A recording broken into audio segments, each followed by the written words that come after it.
Assalamu alaikum wa rahmatullah. The Prophet Muhammad, peace and blessings be upon him, said that a woman is married for four things: her wealth, her lineage, her beauty, and her religion. Marry a woman for the religion, may you prosper. But what does that actually mean? How do you as a Muslim man take real responsibility in choosing the wife that's going to help you in completing your religion, and you as a man, and not make your life more complicated? Now, I've been married for over 20 years and I've helped numerous couples, and one thing that I've seen is that there are good brothers out there that have gotten involved in bad marriages, not because they were careless, but because they were ignorant of how to improve themselves and how to choose properly and wisely in a way that is compatible for them. We're told to look for the deen, but we're not taught how to assess for their character in ways that may show some red flags that could result in incompatibility. So what happens? Brothers rely on looks, vibes, from shallow conversations later to realize, I don't think this is what I signed up for. Now, it's not about being harsh or looking for flaws. Rather, it's about seeking the barakah from Allah, the blessings, by making the decision that's rooted in knowledge and wisdom and not just emotion. These 5 steps are rooted in the Quran and the Sunnah and lifelong learned experiences from myself and from people of wisdom that are much older than me. Let's get into it. Real quick, if you're serious about getting married and you want to enter into this chapter of life with guidance, structure, and real strategy, check the link in the description below. Now let's get into the 5 steps you need to take before choosing a righteous wife. The first one is to observe her deen in action and not just words. I mean, this coincides with the hadith that the Prophet ﷺ mentioned. And by the way, when he mentioned this hadith, he's speaking about what people usually did at that time. Those are the things that they would look at. But that which is constant and consistent, and the most important, is her deen. You know, what's interesting about the word deen is deen means something that is consistent. We translate it as a way of life. But that way of life, the way you live, and the way you live is something that you consistently do. So is she someone that consistently prays? Is she someone that consistently covers herself, literally and physically and also figuratively? Does she cover herself in the way that she acts with people, how she responds to people, how she dresses, how she carries herself? This is what we're talking about deen. But primarily, initially, let's say the outward actions. So is she praying? Has she made hajj before? Does she have the intention to do so? Does she fast the month of Ramadan? Is she fasting voluntarily? You know, these are the things you want to look at and see.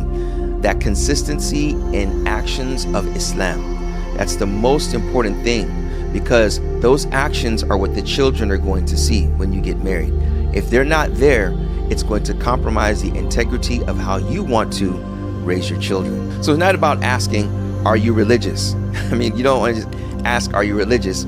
It's really about what you've seen from her online.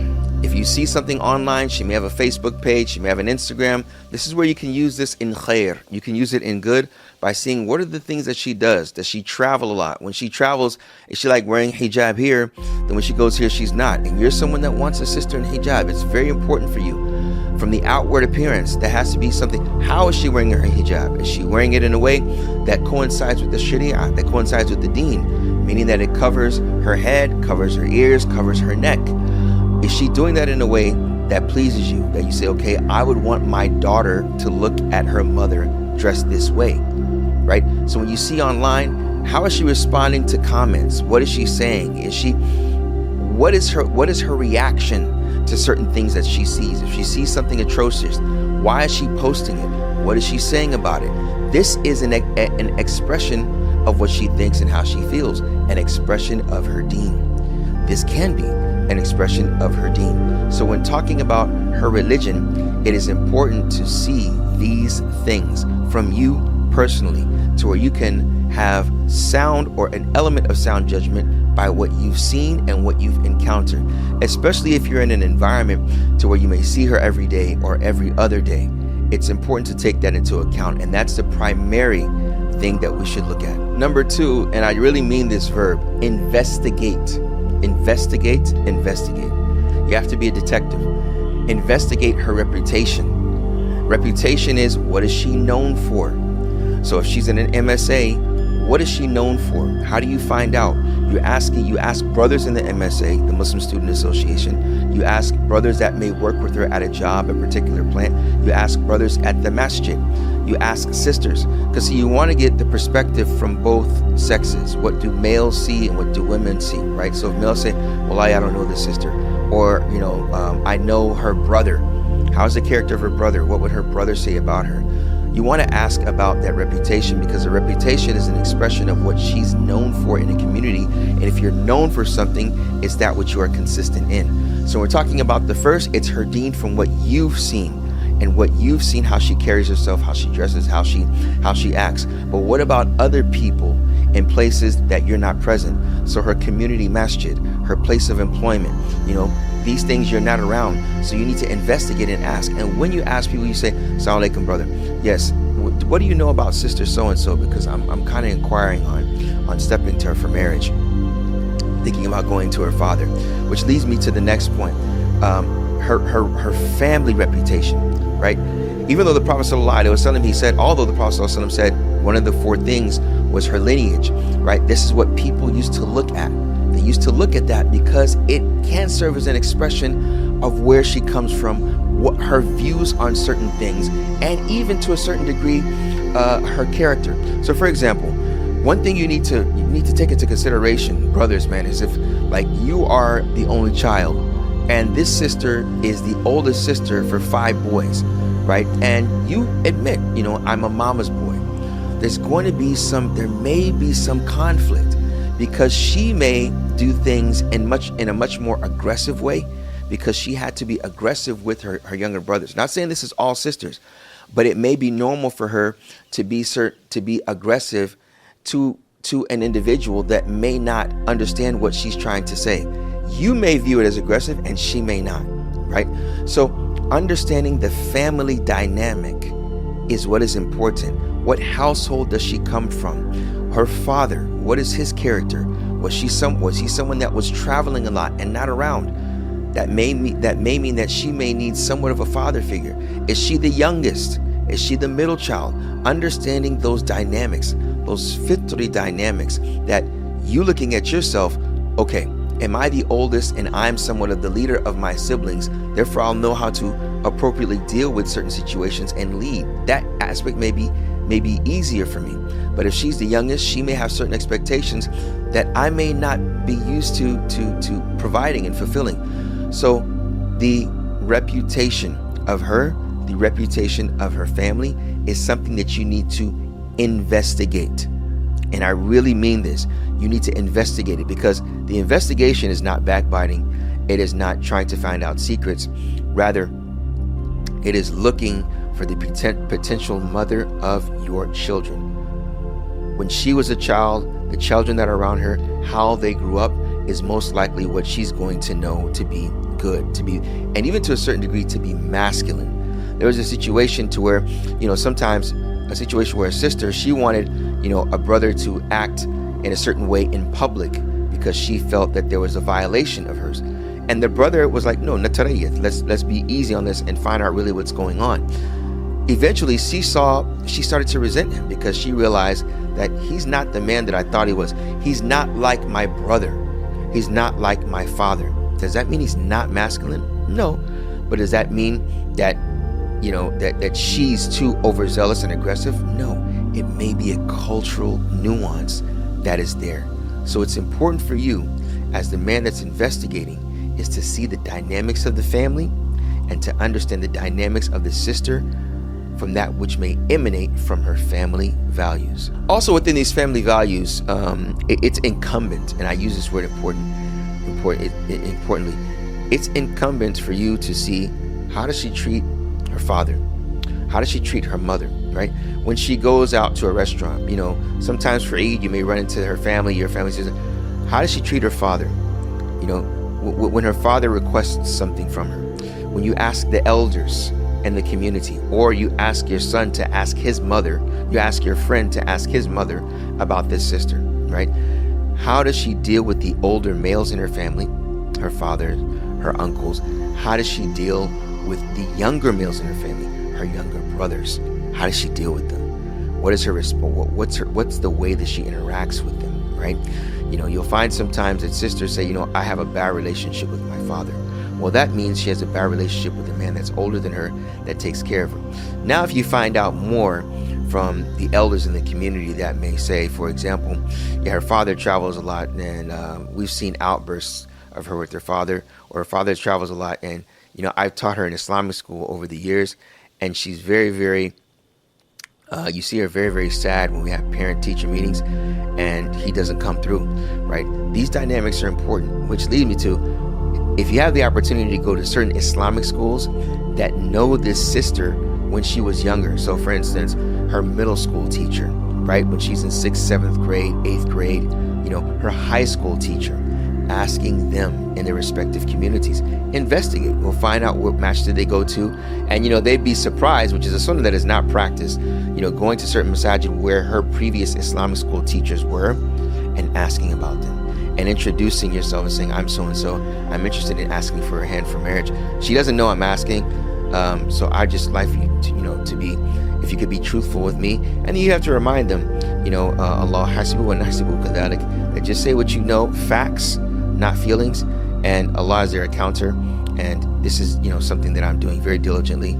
And, I respect if you could just give me an honest answer about her, inshallah ta'ala. So seeing how she interacts with the males in her family is very, very important. Number 3, involve your family and mentors early. Brothers, I can't stress this enough. Sometimes we'll see brothers that they'll say, my family's not religious. And so they're going to look at it from a dunyawi perspective. Well, I get it. But allow them to see the sister that you are considering. Hearing their opinions gives you more of an opportunity to have an educated decision. An educated decision means, okay, my mother, she's not that religious, but she said this sister is really not for you. Why? Because she's too quiet and introverted. And I know that you like women that are a little more vocal. If you were to ask her, where do you want to go? She says where she wants to go. I've seen you with your sisters, that one is like this and the other's like this, and you get along more with this one. That's why you have always argued with your older sister. You see, your mother will know these dynamics. Your auntie may know these dynamics. Your grandmother, a family friend that has seen you grow up since you were young. That female perspective and opinion is important. Primarily family members, because they have your best interest at heart. SubhanAllah, sometimes it's like with the females, when you tell them I'm looking at a sister, their antennas go up.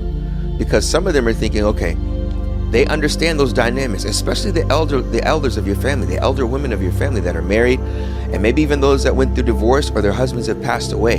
If you have all 3 of those mechanisms in demographics in your family, you should ask each and every single one of them. Because the one that has had a husband that passed away, she may have regrets of things that she did, or she may have seen the things that she did that worked in her marriage. The one that got a divorce, she may give you advice in looking for a righteous wife. She may see things that she did wrong in the divorce and doesn't admit it, and she may indirectly admit it to you. She may indirectly admit it to you by telling you to look for a particular kind of sister.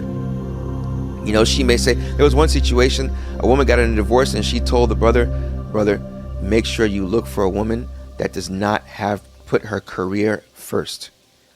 Make sure you look for a woman that prioritizes her children and her family and her husband before anything else. Because I did that, and that's what ultimately led me to divorce. Yes, she was successful, but it ultimately led her to divorce. And she admitted that when she was telling him. She never admitted, she admitted it when she was telling him how to, what to look for in a wife. Because she's alone now, and she has no desire to get married again because she doesn't want to go through the process of possibly finding a man that would only want her for her money. And this is real life. So if you have this distant auntie in your family, even if you haven't spoken to her for years, that's even better sometimes, because she's going to give you raw, uncut advice, right? And then if you have the one that's happily married, she's going to give you that which has worked for her. And certain things, she may tell you certain things that may not be working for her, but she's not telling you it's her.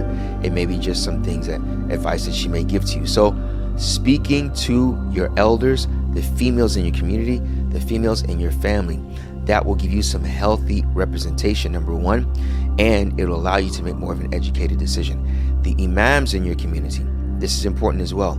The imams will always have some network and some knowledge. Network and knowledge.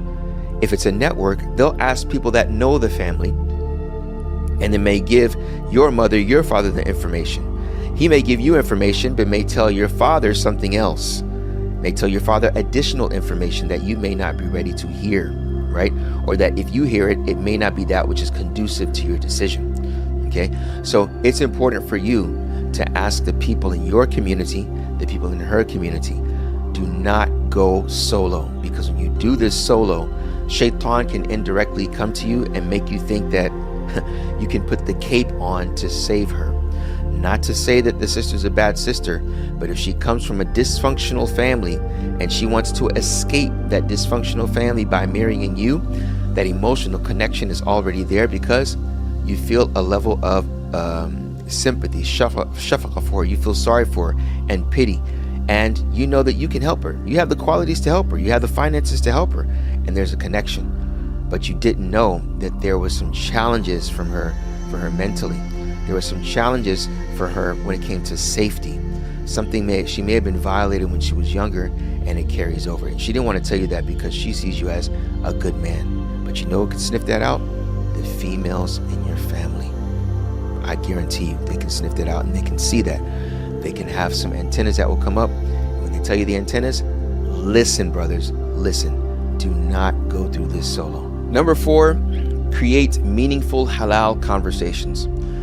It's the conversations that obviously when y'all are sitting together, you're asking questions to get to know her more, right? You're asking questions to find out more about her as a person, as a woman, as a Muslim. All 3 of those together. So, these may require different questions. Some of them are going to be religious questions. Some of them are going to be psychological questions. Some of them are going to be, even questions of nutrition and health. If you're someone that takes that into high importance, I think, which we all should, I think it's important to ask certain questions.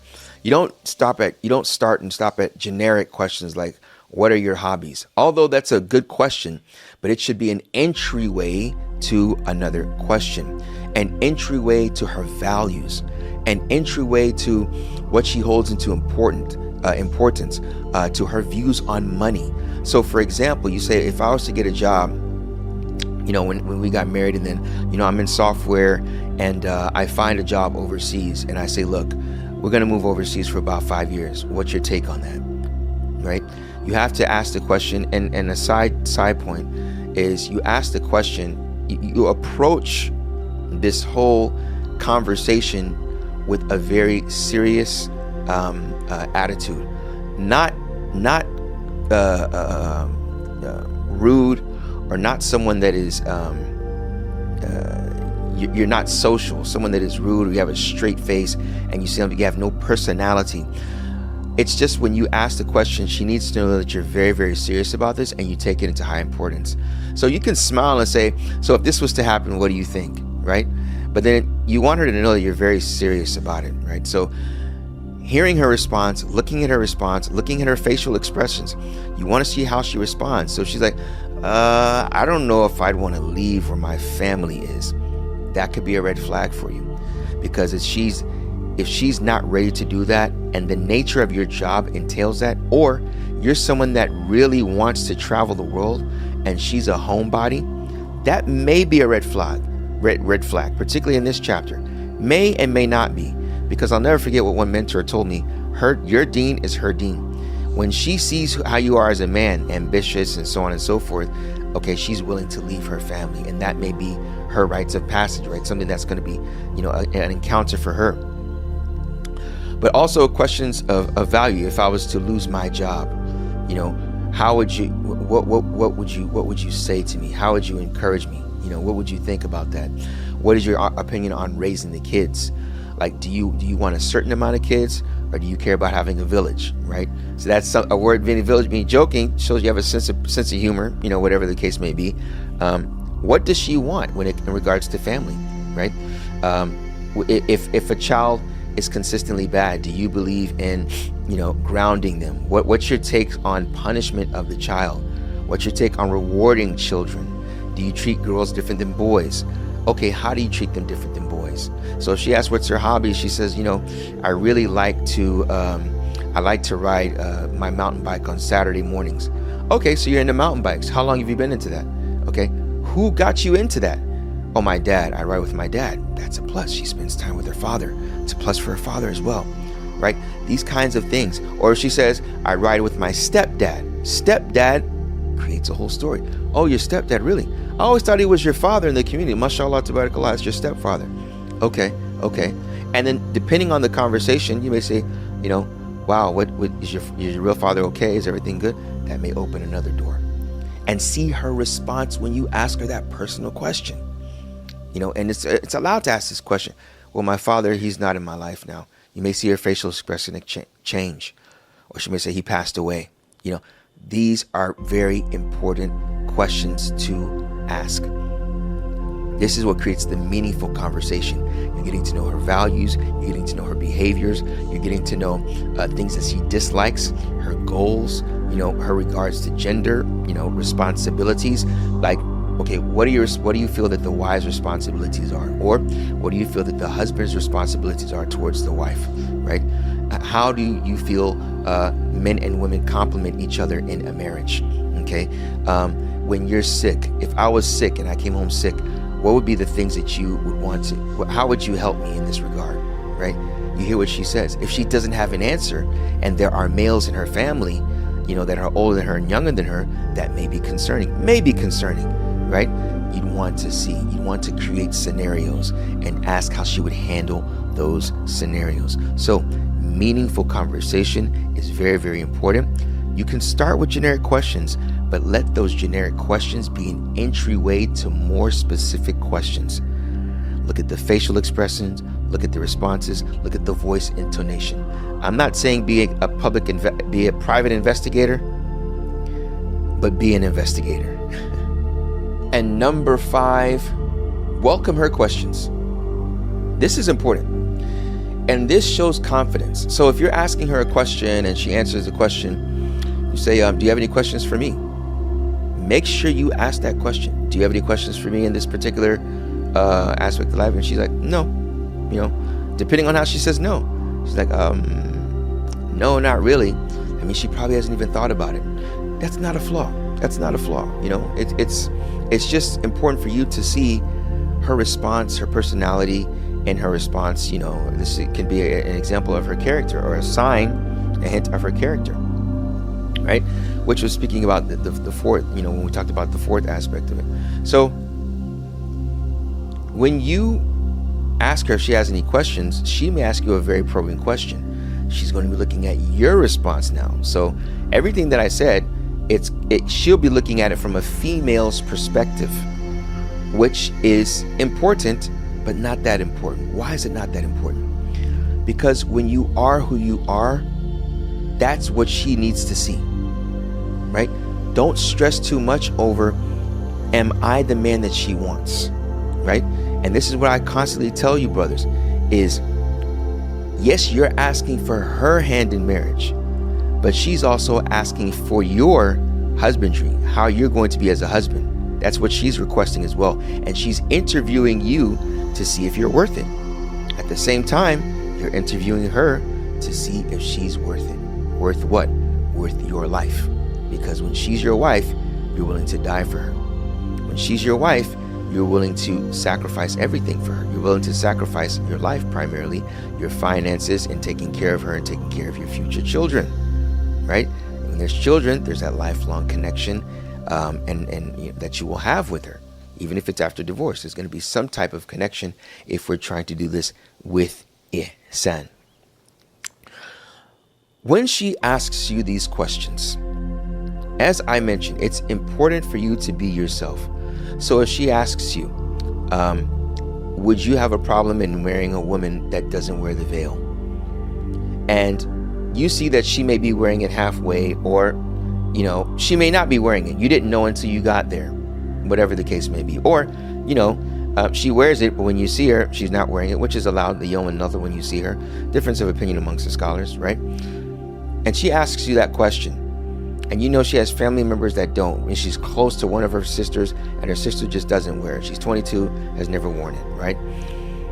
Are you going to be afraid to say, no, I wouldn't marry her? And in your mind, that's your opinion. That is your value. You wouldn't. Don't be afraid to mention your values and your boundaries. Don't be afraid, because Allah subhanahu wa ta'ala is the one that's going to provide you with her or with other than her.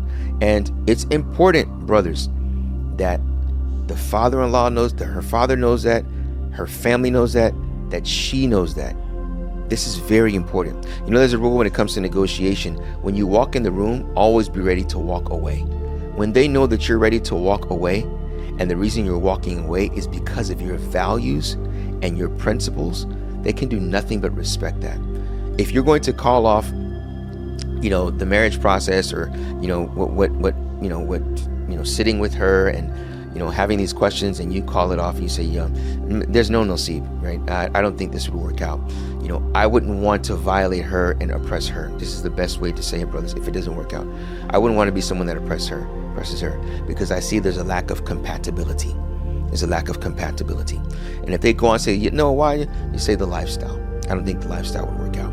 If she says, I'm someone that really wants to work. I want to work a full-time job, and I believe that we get a babysitter for the first couple of years, and then after they reach the age of 5, 6, 7, I'll take part-time, but I'm not leaving my career. Yes, I take family first, but I'm not leaving my career. And you don't hold that opinion. You feel that, we should have a nanny until they become teenagers, or no, I want you to be the one that teaches the children when they're young. This is what I prefer, right?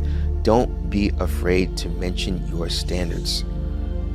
Don't be afraid, because what you are indirectly showing is that you have values and standards, and you're principled. Being principled is respected, even if they don't agree with your principles. Now, when she sees the way that you may respond, it may be a reason for her to want to marry you. The father sees that. He may say, okay, this is an upright guy. The sister may not understand. She may just be looking at the way that you said an answer that she doesn't agree with, right? But the father says, no, this guy, mashallah, he's a guy. He has his standards. He's upright. I know his family. His father's a good man, mashallah, tabarakallah, and I've seen him since he was young, etc. Whatever the case may be, just know that when you speak to her, be yourself. And the best way of being yourself is being ready to walk away from any situation and having your standards. Whatever it is, any fiqh issue, you have your standards, you have your opinion. If you don't know, say, well, I don't know, I've never thought about that. But that's something very interesting. I mean, me hearing it off the bat right now, I wouldn't prefer it, but I need to study more of that issue, right? I need to study more of that issue, right? Understanding who you are as a man. And that's why it's important, at Masterman, that we talk about you looking at yourself first, holding yourself accountable first, going through things in life to where you understand your deen, you understand the values, learning about Islam from the aspect of marriage. When you understand that and you come forward to a sister, she sees that you have studied, that you were very intentional about this, and you are responsible. Also, when you're dealing with her and you have these boundaries, right, you may notice that some of them may take, the conversation offline. Like you visit her at her home, her family's there, and she may start to text you and ask, how are you doing? So on and so forth. And y'all are not married yet. You're not married yet. You haven't given an answer yet. This is where, it's important to be very wary. What kind of sister do you want? You want a chaste sister, but she may be doing things that lead to not being chaste, right? She may say, I have a bad relationship with my father and I just want to get married. Yeah, I'm tired. I want to get out of the house, right? And she starts to tell you her secrets, right? This is her texting you after you meeting her the first time. This is where you need to understand your boundaries and be very clear and shut that down. Shut it down. Because what happens is, if you don't choose that sister, and in your heart of hearts from that first text, the third day after you saw her, you saw her with her family on Monday, and then Thursday she's texting you, and without her father's permission or without her father's presence or whatever the case may be, and you don't really shut that down, she'll continue to do so, and she'll start to expose secrets of her family that you already know you don't want to be a part of that family and marry her, but now you know because you didn't shut it down. That's responsible. That's living your boundaries, and that's respecting her and her family as well. So this is what is very important. When you see she may not be the right person because of her circumstances and her situation, which she's not trying to rectify. Rather, she's trying to get out of the house and just get married. SubhanAllah, it may not even be really about you. Yeah, you may be interesting and handsome, but she really doesn't care who you are as a person. She cares about getting out of the house. That could be a red flag. So know your boundaries, live by your boundaries, and don't be afraid to articulate your boundaries. So when it comes to these 5 things, brothers, this is what I highly advise. May Allah subhanahu wa ta'ala make it easy upon all of you before making that decision to choose a wife, that you consider these 5 principles. And don't get me wrong, you could do all of this and still she may change after the marriage. But guess what? That's the reality. People change, tests come, people shift. What's most important is that you understand the dua of the Prophet ﷺ when he said, Barakallahu lakuma wa baraka alaykuma wa jama'a bainakuma fil khair. That Allah subhanahu wa ta'ala, the Prophet ﷺ mentioned, may Allah place blessings within what you do with you two and upon you two, and join you both in that which is good. And blessings is abundance. Blessings is that which is plentiful, whether it's quality or quantity. And that's what's most important. That's why deen was number 1, that you're trusting in Allah subhanahu wa ta'ala. You may progress and she may not. After 3-4 years of marriage, you see yourself change. Having that foundation of knowing when to come together for that is what is most important. What we're doing here is trying our best to minimize regret, taking the steps that one is allowed to take, being intentional and not emotional. May Allah subhanahu wa ta'ala bless you with a wife that strengthens you in your deen, brings you peace in your home, and is the coolness of your eyes every single time you see her. Ameen. Assalamu alaikum wa rahmatullahi wa barakatuh.